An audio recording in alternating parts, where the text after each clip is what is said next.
Hello, welcome to episode 4 of A Drink with James.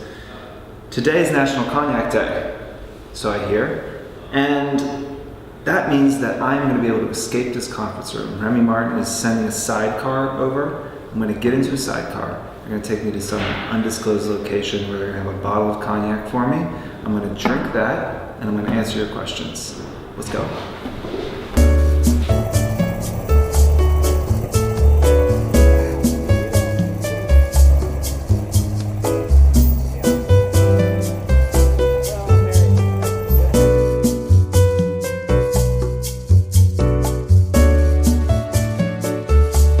Before I start drinking and answering the questions that you asked, let me answer some of the questions you haven't asked. One, why am I not holed up in the conference room? Today is National Cognac Day, and our friends over at Remy Martin asked if they could kidnap me and put me into one of their sidecars and drive me over to this bar and have me drink Remy Martin instead of whiskey and answer your questions. And I obviously obliged, so that is why I'm here. Two, how does my hair still look so good after being in a helmet? That, unfortunately, is a trade secret that I cannot share.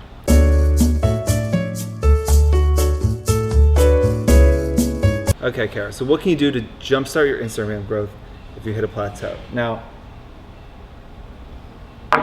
as y'all know, I have this problem. My Instagram growth is at a plateau. I'm basically using these videos to try and get them popular so that y'all will follow me. James Nord, right here. But it's a common problem. I mean, we see this all the time with even our larger influencers. They hit spurts of growth and then it evens off in spurts of growth. And I think what works is that when things stop working, to change something up. So if you're someone who uses a lot of white and bright colors in their Instagram, maybe try for a couple weeks switching to grays or switching to darker colors. If you usually post twice a day, try posting 4 times a day. Just in general, try and change something up, because what doesn't work is just doing the same thing over and over and over again. So you got to change something. Make sure you track it. Make sure you figure out what's working, what's not working, and get yourself out of that rut as soon as possible.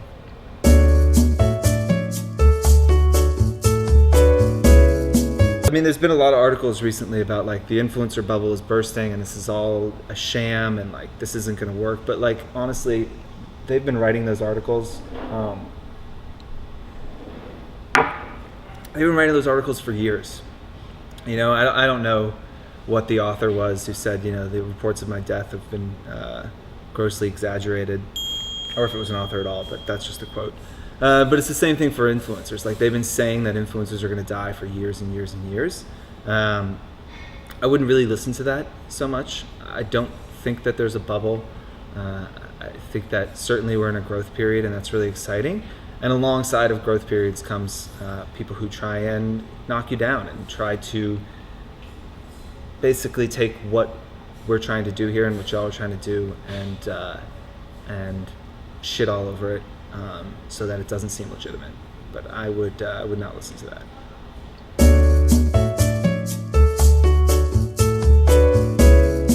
Absolutely. So first of all, congratulations. You're thinking about it the right way.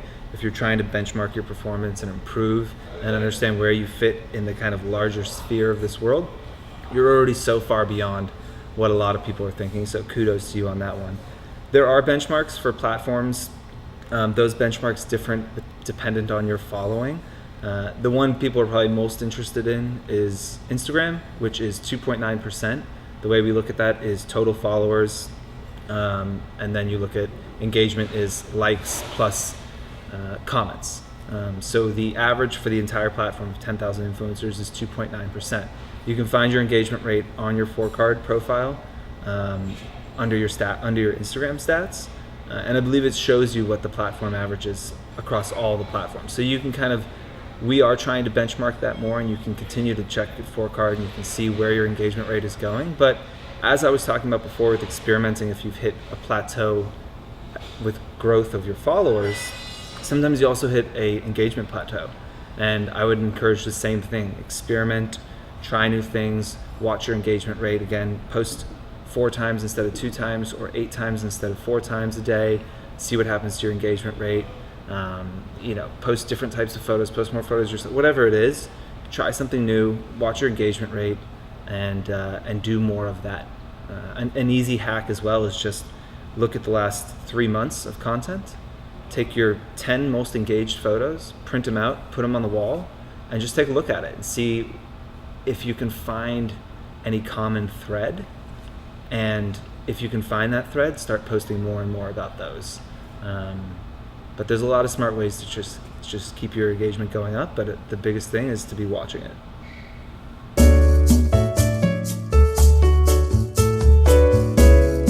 So what's the lifespan of an influencer, or the half-life of an influencer?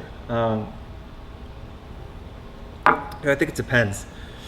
I always ask people, like, what's your exit plan for this, right? Because at some point we all get old and uninteresting, case in point, and people stop wanting to follow you. And so you have to think of a way that you are going to pivot, or you're going to move out of it, or just how you're going to continue to grow and be interesting. So I think there's a few different things you can do as an influencer. You can either get so big that you're just kind of in this echelon where it's going to be hard for you to fall out of favor. I would say something above 500,000, 750,000 followers, total followers, and you're in that level where it would be hard for you to completely kind of fall out of the industry and fall out of favor if you got to that level. The other is, taking the influence that you have and taking what you've learned and leveraging it into something else. This happened back in Tumblr, with some of the early Tumblr stuff that my business partner Rich was doing with Fashion Week. A lot of those bloggers, we called them at the time, they all jumped over into like traditional fashion jobs. They became editors, they went into social at brands, they became actual fashion photographers. So a lot of them use their influence to kind of jump ahead in the traditional world. So that's another way that you can do it. Or you can use your influence to sell products. You can create clothes, you can write books. That's been successful for a lot of people. Rumi's new line seems to be doing incredibly well out in LA. So I think that there's a lot that you can do. But I do think that it's important as an influencer to think about, like, what do I do in 3 years? What do I do in 5 years? Because at some point you do have to exit, and you have to kind of take this somewhere else. And if you don't do that, you kind of be probably sitting around with your pants around your ankles wondering what happened. That is it. Thank you for your questions as always, and thank you to Remy Martin for this delicious booze, which I'm going to finish right now.